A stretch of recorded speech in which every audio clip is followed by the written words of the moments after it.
திரைப்பட நடிகை திருமதி மோகினி அவர்கள் தங்களுடைய சாட்சியத்தை உங்களோடு பகிர்ந்து கொள்வார்கள். Praise the Lord. ஆவே மரியா.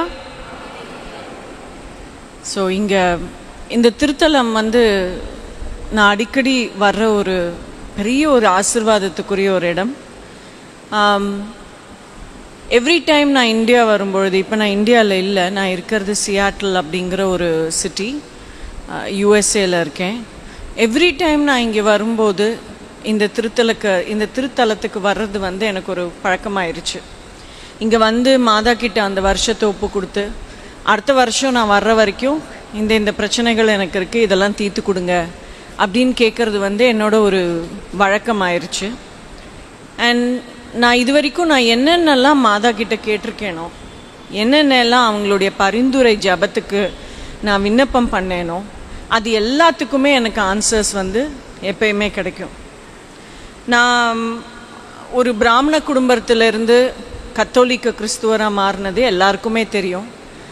அப்படி நான் கத்தோலிக்க கிறிஸ்துவராக மாறும் பொழுது என்கிட்ட எல்லாரும் இன்னமும் சில டைம் கேட்கிற, ஆஃப்டர் 18 இயர்ஸ் 18-19 வருஷத்துக்கு அப்புறம் கூட கேட்குற ஒரு கேள்வி, ஏன் நீங்கள் கத்தோலிக்க திருச்சபையை நீங்கள் தேர்ந்தெடுத்தீங்க? அங்கே உண்மை இல்லையே, அங்கே சத்தியம் இல்லையே, ஏன் இப்படி மாதாவோட ஜபமாலையை கழுத்தில் போட்டு சுற்றுறீங்க? இந்த பக்கம் வந்துருங்க, இந்த திருச்சபைக்கு வந்துருங்க, இதுதான் உண்மையான திருச்சபை அப்படின்னு இன்னி வரைக்கும் நிறைய பேர் என்கிட்ட கேள்வி கேட்குறாங்க. அவங்கக்கிட்ட எல்லாம் நான் சொன்ன ஒரு பதில், நான் எந்த ஒரு காரியத்தை பண்ணாலும் முழுமையாக பண்ணணும் அப்படின்னு நினைப்பேன். தப்பு பண்ணாலும் அப்படி தான், ஃபுல்லாக தப்பு பண்ணி முடிச்சிடலாம் அப்படின்னு. அப்போ அந்த முழுமையான ஒரு கிறிஸ்துவம் எங்கே இருக்குது அப்படின்னு நான் தேடினப்போ எனக்கு கிடைச்சது கத்தோலிக்க திருச்சபை தான்.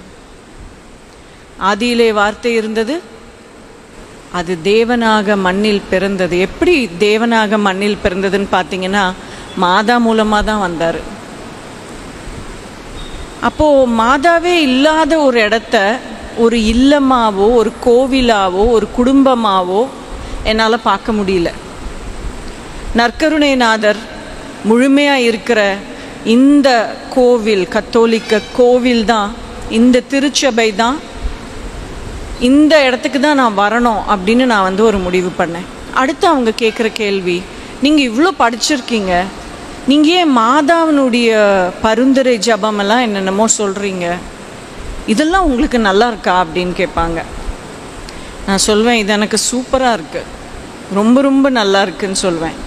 அடுத்து அவங்க சொல்லுவாங்க, மாதா இறந்து போனவங்களில் ஒருத்தங்க, அவங்க மூலமாக எதுக்கு நீங்கள் ஜபம் பண்ணுறீங்க அப்படின்னு சொல்லுவாங்க. ஆதியில் நான் உண்மையான கடவுள் எங்கன்னு தேடின பொழுது, உண்மையான கடவுள் யாருன்னு தெரியாத பொழுது எனக்கு அறிமுகப்படுத்தப்பட்டவங்க மாதா, மதமேரி. அவங்கக்கிட்ட நான் கேட்ட ஒவ்வொரு கேள்வியும், நான் போன அந்த சிஎஸ்ஐ சபையிலேருந்து எனக்கு அந்த ஆன்சர் கிடைக்கும். அவங்கக்கிட்ட நான் ரோசரியில் அந்த வாரத்தில் நான் என்ன கேள்வி கேட்குறேனோ அந்த பதில்கள் எல்லாம் கிடச்சி தான் உண்மையான இந்த தாய் திருச்சபைக்கு என்னால் வர முடிஞ்சுது. அப்போ மாதா இறந்து போனவங்களில் ஒருத்தங்க அப்படின்னா, நான் அவங்கக்கிட்ட கேட்ட கேள்வி எப்படி ஆண்டவருக்கு தெரியும்? மாதா சொர்க்கத்தில் ஆண்டவரினுடைய பக்கத்தில் இல்லை அப்படின்னா எப்படி அவங்க எனக்கு பரிந்துரை ஜபம் பண்ணி அவ்வளோ கரெக்டாக பதில்களை வாங்கி கொடுத்து இன்னி வரைக்கும் என்னை வழிநடத்திட்டு வர முடியும்? இன்றைக்கி நான் டொமினிக்கன் சபையை, அந்த 3ஆம் சபையை சார்ந்து அந்த 3ஆம் பிரிவினர்னு சொல்லுவாங்க, லைட்டி. ஸோ என்னுடைய வாழ்க்கை முழுக்க நான் ஒரு டொமினிக்கனாகவே வாழ்ந்து, நான் இறக்கும் பொழுது என்னை கன்னியாஸ்திரி மாதிரி ஹேபிட்டில் ட்ரெஸ் பண்ணி தான் புதைப்பாங்க. அந்த சபைக்கு நான் வந்துட்டேன். அந்த சபையை சார்ந்தவள்னா, இன்னைக்கு எந்த இடத்துல நான் இருந்தாலும், வாழ்ந்தாலும், வேலை பண்ணாலும் பண்ணலனாலும், நான் மாதாவை சேர்ந்தவ அப்படிங்கிற ஒரு பெரிய நம்பிக்கை எனக்கு இருக்குது. மாதாவுக்கு அந்த மாதிரி ஒரு மகத்துவம், ஒரு குணம் இருக்குது. எப்படி ஒரு குழந்தை தாய்கிட்ட இருக்கும் பொழுது அந்த ஃபுல் செக்யூரிட்டியோட, நம்மளை யாரும் எதுவும் பண்ண முடியாது, நம்ம கரெக்டான ஒரு இடத்துல தான் இருக்கோம் அப்படிங்கிற அந்த ஒரு பாதுகாப்பு உணர்வு எப்படி சின்ன சின்ன குழந்தைங்களுக்கு கிடைக்குதோ, அது இன்னி வரைக்கும் மாதா கூட இருக்கும் பொழுது நமக்கும் கிடைக்குது.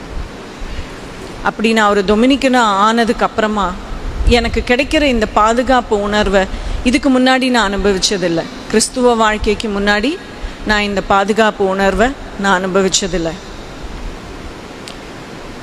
இது எப்படி ஆச்சு அப்படின்னா, ஃபாதர் டாமினிக், செயின்ட் டாமினிக் சொர்க்கத்துக்கு கூட்டிகிட்டு போனாராம் ஏசப்பா. சொர்க்கத்துக்கு கூட்டிகிட்டு போய் அவர் சொர்க்கம் ஃபுல்லாக காமிச்சப்போ பல சபையினரை சார்ந்த புனிதர்கள் அங்கே இருந்தாங்களாம். ஆனால் டொமினிக்க சபையை சார்ந்த புனிதர்கள், the order of preachers, OP, அவங்க இல்லையாங்க. அப்போ இவருக்கு ரொம்ப மனசு வருத்தமாக போயிடுச்சு. என்னுடைய குழந்தைங்க ஒருத்தர் கூட புனிதராகல அப்படின்னு கேட்டப்போ ஆண்டவர் கேட்டாராம், என்ன டாமினிக், உன்னுடைய திருச்சபை, உன்னுடைய காங்கிரிகேஷனை சேர்ந்தவங்க யாருமே இல்லை அப்படின்னு சொல்லி நீ வருத்தப்படுறியான்னா ஆமான்னு சொன்னாங்களாம். அப்போ இவர் திரும்பி, அம்மா நீங்கள் இங்கே வாங்க, எங்களுக்கு காமிங்க, இவருக்கு காமிங்க அப்படின்னு சொன்னாராம். அப்போ மாதாவினுடைய அந்த வெயிலை ஓப்பன் பண்ணும் பொழுது அந்த வெயிலுக்குள்ளே இருந்தாங்களாம் டொமினிக்க சபையை சார்ந்தவர்கள். அப்படி டொமினிக்க சபையை சார்ந்தவர்களை மட்டுமல்ல, இன்று இங்கு கூடியிருக்கும், உலகத்திலே கூடியிருக்கும் ஒவ்வொருவரையும் பாதுகாத்து பக்கத்துணையாக நின்று அவருக்கு பரிந்துரை ஜபம் செய்து அவருடைய ஆத்மா மட்டும் இல்லாமல் அவங்க மொத்த குடும்பத்தாருடைய ஆத்மாவில் யாருமே தொலைஞ்சு போகாமல் ஆண்டவர் கிட்ட கொண்டு போய் சேர்க்குற அந்த பெஸ்ட் இவாஞ்சலிஸ்ட் அதுதான் மாதா. நாங்கள் எல்லாரும் ஒரு சின்ன குரூப் ஆஃப் பீப்புள் எங்களுடைய சர்ச்சில், எங்களுடைய பங்கில் நாங்கள் ப்ரேயர் மினிஸ்ட்ரி, மற்றவங்களுக்கு எப்படி ப்ரேயர் பண்ணணும் அப்படிங்கிறத படித்து நாங்கள் ஒரு குரூப்பாக, ஒரு ப்ரேயர் மினிஸ்டர்ஸாக மற்றவங்களுக்காக நாங்கள் ப்ரேயர் பண்ணிகிட்ருக்கோம். அப்போ அந்த ப்ரேயர் மினிஸ்ட்ரி கற்றுக்கும் பொழுது இந்த பேயோட்டுற விஷயங்கள் பற்றியெல்லாம் நிறைய சொல்லிக் கொடுப்பாங்க எங்களுக்கு. அப்போ அதில் இந்த உலகத்திலேயே ரொம்ப கஷ்டமான ஒரு 2 விஷயங்கள், 2 குழந்தைங்களுக்கு பேயோட்டுற விஷயங்கள் நடந்திருக்கு. அப்போது அது அந்த பேய் சாதாரணத்தில் போகவே இல்லையா, 2 குழந்தைங்களுக்குமே அந்த பேய் சாதாரணமாக போகவே இல்லையா. இந்த 2 ஃபாதர்ஸும் பல நாட்களுக்கு அப்புறம் ராத்திரி பகல்னு பார்த்து இவங்களால ஒன்றும் பண்ண முடியாமல் இவங்க ரொம்ப சோர்ந்து போயிருக்கும் பொழுது இவங்க 2 பேருமே வேறு வேறு இடத்துல இருந்தவங்க பல ஒரு 100கணக்கான வருஷங்கள் கழித்து, ஒருத்தருடைய எக்ஸார்சிசம் முடிஞ்சு 100-150 வருஷங்கள் கழித்து இன்னொருத்தருக்கு நடந்திருக்கு. ஆனால் இவங்க 2 பேரும் பண்ணின ஒரே ஒரு ஒத்துமையான விஷயம் என்னன்னா, மாதாவே எங்களால் முடியல, நீங்கள் வாங்க ஹெல்ப்புக்குன்னு கூப்பிட்டாங்களாம். மாதாவே எங்களால் முடியல, இந்த குழந்தைங்களை எங்களால் விடுதலை செய்ய முடியல, நாங்கள் ப்ரே பண்ணி சோர்ந்து போயிட்டோம். ஆண்டவருடைய முதன்மையான சீடன் நீங்கள் தான். The first disciple of the Lord Mother Mary தான். முதல்ல ஞானஸ்நானம் கிடைச்சதுலேருந்து, முதல் கன்ஃபெஷன்லேருந்து, முதல்ல ஆண்டவருடைய திருவுடலை ஃபர்ஸ்ட் ஹோலி கம்யூனியனாக ரிசீவ் பண்ணதுலேருந்து, ஃபர்ஸ்ட் கன்ஃபர்மேஷன்லேருந்து, ஃபர்ஸ்ட் ஹோலி ஆர்டர்ஸ்லேருந்து எல்லாத்துலேயும் அவங்களுக்கு தான் முதல்ல கிடச்சிருக்கு. நம்மெல்லாம் இறந்து போய் 2ஆம் வருகைக்கு அப்புறமா தான் மேலே போவோங்கிற ப்ராமிஸ் இருக்கு. ஆனால் அவங்களுக்கு ஏற்கனவே நடந்தாச்சு. தி அசம்ஷன் விண்ணேற்பு விழா கொஞ்ச நாளைக்கு முன்னாடி கொண்டாடணும், ஆகஸ்ட் 15. அப்போ இவங்க கூப்பிட்டுட்டாங்க, மாதாவே எங்களால் முடியல, நீங்கள் வாங்க அப்படின்னு சொல்லிட்டு. மாதாவை கூப்பிட்டோன்னே அந்த பேய் பிடிச்ச குழந்தைங்களுக்குள்ளே இருந்த அந்த ஆவிகள், அந்த பிசாசுகள்லாம் அலற ஆரம்பிச்சிருச்சான். அவங்கள மட்டும் கூப்பிடாதீங்க, அவங்கள மட்டும் கூப்பிடாதீங்க கெஞ்ச ஆரம்பிச்சிருச்சான். அப்போ இந்த 2 பாதிரியார்களுக்குமே ரொம்ப ஒரு ஆச்சரியமாக இருந்துதான். ஆண்டவரை கூப்பிட்றோம், மிகாவேல் கூப்பிட்றோம், மாதாவை கூப்பிட்டா மட்டும் இப்படி அலறுதுங்களே எப்படி அப்படின்னு சொல்லி.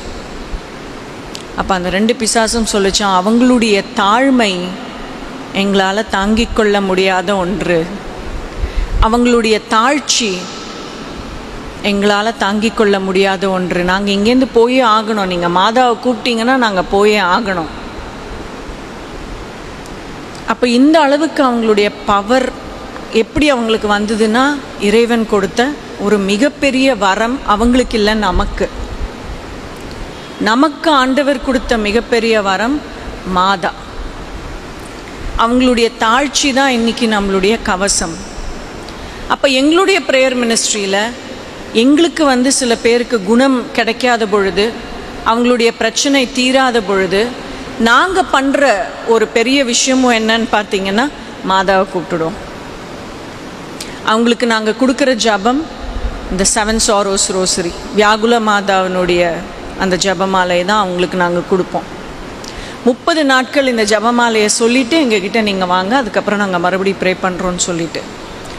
எப்பேற்பட்ட ஒரு பாவத்தின் கட்டுப்பாட்டுக்குள்ளே அவங்க இருந்தாலும், எப்பேற்பட்ட பிசாசினுடைய கட்டுப்பாட்டில் அவங்க இருந்தாலும், அந்த ஜபமாலையை அவங்க 30 நாட்கள் சொல்லிவிட்டு அவங்க எங்ககிட்ட வரும் பொழுது ஈஸியாக அவங்களுக்கு ஒரு விடுதலையை எங்களால் வாங்கி கொடுக்க முடியுது.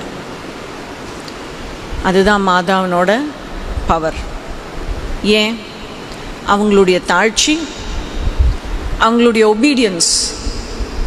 ஆண்டவர் இதோ ஆண்டவரின் அடிமை அப்படின்னு சொன்னாங்க. இன்றைக்கும் அவங்க ஆண்டவருடைய அடிமையாகவே தான் இருக்காங்க. யாரெல்லாம் தாழ்ச்சியோடு இருக்காங்களோ அவங்களே தான் ஆண்டவர் வந்து ஏற்றி வைப்பார். அப்படி பார்க்கும் பொழுது மாதாவை வந்து ஒரு மகாராணியாக ஈஸியாக பார்க்க முடியும். ஆண்டவர் மட்டும் நம்ம ராஜாதி ராஜன்னு சொல்கிறோம், தேவாதி தேவன் அப்படின்னு சொல்கிறோம். அப்படிப்பட்ட கடவுள் அவங்களுடைய அம்மாவுக்கு இப்படி ஒரு மகிமையை கொடுக்காம இருப்பாரா? அப்போ நம்மளுடைய மற்ற சபையை சார்ந்த சகோதர சகோதரிகள் மாதாவை மட்டும் இல்லை தவறாக பேசுறது, ஆண்டவருடைய இரக்கத்தையும் ஆண்டவருடைய கருணையும் ஆண்டவருடைய மகிமையும் தான் தப்பாக பேசுகிறாங்க. மாதாவை தப்பாக பேசுகிற இடத்துல நிற்கிறது கூட பாவம்னு நினைக்கிறேன். மாதாவை தப்பாக பேசுகிற இடத்துல பிசாசு தான் குடியிருக்கும்னு நினைக்கிறேன். அது என்னுடைய வாழ்க்கையில் நிறைய நடந்திருக்கு. எவ்ரிடே நாங்கள் மற்றவங்களுக்கு ப்ரே பண்ணும் பொழுது மாதாவினுடைய அந்த துணையை நாங்கள் பார்க்குறோம். டொமினிக்க சபையை சார்ந்த எங்களுக்கும் ஒரு உத்திரியம் இருக்குது. கார்மேல் மாதா உத்திரியம் எத்தனை பேர் போட்டிருக்கீங்க? ஸ்கேப்புலர், கார்மேல் மாதா ஸ்கேப்புலர் எத்தனை பேர் போட்டிருக்கீங்க? விஷோ ஒரே ஒருத்தர் தான் கை தூக்குறாரு, யாருமே இல்லையா? எவ்வளோ பெரிய ஒரு பாதுகாப்பு கவசத்தை நீங்கள் இழந்திருக்கீங்க. அது வந்து ஒரு நன்னோட ஹேபிட்டுக்கு, ஒரு ஃபாதரோட கசக்குக்கு ஒப்பான ஒரு விஷயம். அந்த மாதிரி எங்களுக்கு ஒரு உத்திரியம் இருக்குது வெள்ளை கலரில். அது சில டைம் நான் போட மறந்து போய் நான் ப்ரேயர் மினிஸ்ட்ரிக்கு போனேன்னா எனக்கு மாதா ஞாபகம் பண்ணுவாங்க. போ, நீ என்ன சார்ந்தவ, போ, உன்னுடைய சபையை சார்ந்த அந்த உத்திரியத்தை போட்டுக்கிட்டு நீ போய் ப்ரே பண்ணு. என்னுடைய ஆடை உன் மேலே இருக்கும் பொழுது எந்த பிசாசும் உன்னை ஒன்றும் பண்ண முடியாது அப்படின்னு சொல்லி எனக்கு சொல்லி தருவாங்க. அப்போது அவங்க ஆண்டவருக்கு மட்டும் அன்னை இல்லை, நமக்கும் அன்னை. அழகாக சொல்லி தருவாங்க. இன்றைக்கி ஒரு சனிக்கிழமை மாதாவோட பர்த்டே, நேட்டிவிட்டி வரப்போகுது. இன்றைக்கி நீங்கள் எல்லோரும் கூடியிருக்கீங்க. உங்களுடைய லைஃப்பில் எவ்வளவோ விஷயங்கள் நடந்துகிட்டு இருக்கும். சிலது நல்லதாக இருக்கும், சிலது நல்லது இல்லாமல் இருக்கும். இன்றைக்கி உங்களுடைய லைஃப்பை மாதா கிட்ட ஒப்பு கொடுங்க. மாதா கிட்ட கொடுத்த எந்த காரியமும் சோடை போனது கிடையாது. இறந்து போகிறதுக்கு இருந்த என்ன உயிர் பிச்சை கொடுத்து ஆண்டவரோட சேர்த்து வச்சது மாதா தான். ஒவ்வொரு முறையும் என்னுடைய வாழ்க்கை முடிஞ்சிருச்சு, என்னுடைய வாழ்க்கையில் இந்த விஷயம் முடிஞ்சிருச்சு, இந்த பிரச்சனை இனிமே சரி பண்ண முடியாதுன்னு நான் நினைக்கும் பொழுது நான் ஓடுறது மாதா கிட்ட. ஒவ்வொரு முறையும் நான் போன பாதைகளை வந்து சீரமைச்சு அதில் இருக்கிற கல், மண், முள் எல்லாத்தையும் எடுத்து போட்டு ஆண்டவர்கிட்ட என்னை கொண்டு போய் சேர்க்கறது மாதா தான். அந்த கார்மேல் மாதாவோட உத்திரியம் போட்டுட்ருக்கும்போது பிசாசால் உங்களை ஒன்றும் பண்ண முடியாது. எவ்வளோ பெரிய பாவத்துக்கு அடிமையாக இருக்கிற மனுஷனுக்கும் விடுதலை கிடைக்கும். இனி பாவம் பண்ணக்கூடாது அப்படிங்கிற அந்த எண்ணம் பிறக்கும். அவங்க இறந்து போகும் பொழுது 9 நாட்களுக்கு மேலே அவங்க பகேட்ரியில் இருக்க மாட்டாங்க, உத்தரிப்பு ஸ்தலம், அவங்க அங்கே இருக்க மாட்டாங்க. இது எல்லாமே நமக்கு கிடைச்சிருக்கிறது மாதாவினுடைய பரிந்துரை ஜபத்தினால. அவங்கள நம்பி வந்த ஒரு குழந்தையும் கெட்டு போனதா சரித்திரமே இல்லை, விட்டு போனதா சரித்திரமே இல்லை. இன்னைக்கு எத்தனையோ பேர் நம்ம இங்கே வந்திருக்கோம். நானும் குறையோடு தான் வந்திருக்கேன், நீங்களும் குறையோடு தான் வந்திருக்கீங்க. நான் மாதா கிட்ட போய் ஒப்பு கொடுத்துட்டேன். அம்மா, இனி அடுத்த முறை, அடுத்த வருஷம் நான் உங்களை சந்திக்கிற வரைக்கும் நீங்கள் என் லைஃப்பை மேனேஜ் பண்ணுங்கள், நீங்கள் என் பிரச்சனையை சரி பண்ணுங்கள், நீங்கள் எல்லாத்தையும் டிசைட் பண்ணுங்கள், நீங்கள் முடிவெடுங்க, நான் என்ன பண்ணுன்னு சொல்லுங்கள், நான் பண்ணுறேன். அதே மாதிரி நீங்கள் ஒவ்வொருத்தரும் இன்னைக்கு இப்போ ஒப்பு கொடுங்க. அடுத்த முறை நான் இல்லை சாட்சி, நீங்கள் வந்து சொல்லுவீங்க. Praise the Lord. ஆவே மரியா, ஆவே மரியா, ஆவே மரியா. காஸ்பலில் நியூ டெஸ்டமெண்ட் புதிய ஏற்பாடில் ஹல்லேலூயாக்கு முன்னாடி வர்ற ஒரு விஷயம் வந்து ஆவே மரியா. ஆவே மரியான்னு எந்த இடத்துல நம்ம ஓங்கி சொல்லிக்கிட்டே இருக்கோமோ, எனக்கு ரொம்ப பிரச்சனை ஜாஸ்தி ஆகிடுச்சுன்னா நான் ஜபமாலை எடுத்து ஆவே மரியான்னு 1000 வாட்டி சொல்கிற ஒரு பழக்கத்தை ஒரு சகோதரிக்கிட்டேருந்து நான் கற்றுக்கிட்டேன். போன வருஷம் வரும்பொழுது ப்ரேயரே பண்ண முடியாது, தலைக்கு மேலே பிரச்சனை போயிட்டுருக்கு, டென்ஷன் போயிட்டுருக்குன்னு சொல்லும்போது இந்த வெறும் ஆவே மரியா 1000 வாட்டி சொல்வேன். 20-25 நிமிஷத்துக்கு மேலே ஆகாது. மாதா அங்கே வந்து நின்று எனக்கு ஒவ்வொரு முறையும் உதவி பண்ணியிருக்காங்க, உங்களுக்கும் பண்ணுவாங்க. உங்களுடைய வீடுகளில் ஆவே மரியா உரத்து ஒலிக்கட்டும், பின்னாடியே ஹல்லேலூயா வரும். மாதவா வரவேற்று மாதாக்குரிய இடத்தை நீங்கள் கொடுத்து பாருங்க. குழந்தை இயேசுவா வந்து உங்களுடைய குலத்தை காக்கிற இயேசுவா ஆண்டவர் வருவார். ஆண்டவரை நம்பினோர் கைவிடப்படார். முதல்ல மாதாவை கூப்பிடுங்க. சுவைத்து பாருங்கள் கர்த்தர் நல்லவர் என்று அப்படிங்கிற அந்த வசனத்துக்கு ஏற்ற மாதிரி நம்மளால் சுவைத்து பார்த்து கர்த்தவர் நல்லவர் என்று இந்த இடத்துக்கு வந்து சாட்சி கூற முடியும். இது ஒரு பெரிய அருமையான பொக்கிஷமான ஒரு இடம். இங்கே வர்றது நான் ஒரு பெரிய ஒரு பேராக நினைக்கிறேன். இது ஒரு தாய் வீடு மாதிரி ஆயிடுச்சு எனக்கு. வில்லியனூர் மாதா பற்றி முன்னாடி எனக்கு தெரியாது, இப்போ தான் ஒரு 4-5 இயர்ஸாக தெரியும். இது ஒரு தாய் வீடு மறு வீடு மாதிரி ஆயிடுச்சு எனக்கு. ஸோ எனக்கு ஹெல்ப் பண்ணுற இவங்க, என்னை காப்பாற்றுற இவங்க உங்கள் ஒவ்வொருத்தரையும் காப்பாற்றுவாங்க. கட்டியமாக பிடிச்சிக்கோங்க, விடமாட்டேன்னு சொல்லுங்கள். ஏசப்பாவை கைப்பிடிச்சு கூட்டிகிட்டு வருவாங்களோ, காதை திருகி கூட்டிகிட்டு வருவாங்களோ எனக்கு தெரியாது, ஆனால் கூட்டிகிட்டு வருவாங்க. Praise the Lord. Thank you so much. Thank you so much father. Thank you so much brother Justin. பாரம்பரிய கிறிஸ்தவர்கள் என்று மாறி தட்டி சொல்லிக்கொள்ளக்கூடிய நம்மை விட வெறும் 18 ஆண்டுகள் இந்த ஆண்டவரோடும் அன்னையோடும் ஒருமித்த ஒரு வாழ்க்கையை வாழ்ந்து உயர்வான தன்னுடைய அந்த சாட்சியத்தை நம்மோடு பகிர்ந்து கொண்டிருக்கிறார்கள். அவர்கள் தொடாத சப்ஜெக்டே கிடையாது. மாதாவாக இருக்கட்டும், இறைவார்த்தை, திருச்சபை, நம்முடைய பாரம்பரியம், இன்னும் நம்முடைய மறு உலக வாழ்வு, எல்லாவற்றையுமே அவர்கள் அலசி ஆராய்ந்து இந்த டொமினிக்கன் அந்த 3ஆம் சபையிலே ஒரு உறுப்பினராக நல்ல ஒரு சாட்சியாக இருந்து கொண்டிருக்கிற அந்த சகோதரிக்கும் அவருடைய